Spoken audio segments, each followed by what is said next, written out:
কিলোতে খরচ হয় হচ্ছে 100 থেকে 300 কোটি টাকা। এসেছি হচ্ছে এয়ারপোর্টের মতন একটা জায়গাতে, যেটার পাশেই হচ্ছে মেন রোড।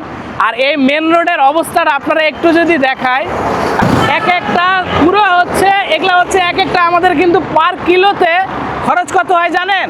পার কিলোতে খরচ হয় হচ্ছে 100 থেকে 300 কোটি টাকা। কিন্তু এই 300 কোটি টাকার এই সড়কে আসলে 1 বছর না যাইতেই এরকম হচ্ছে খাল। এই যে এগুলা দেখেন, এই যে এই জিনিসগুলা, এগুলো রাস্তার বাম পাশে। ধরেন এখান থেকে কেউ একটা ধাক্কা খায় এখানে আসলো, এখানে আসার পরে এই জায়গায় পুরো একটা বাইক পিছলায় পড়ে যাবে।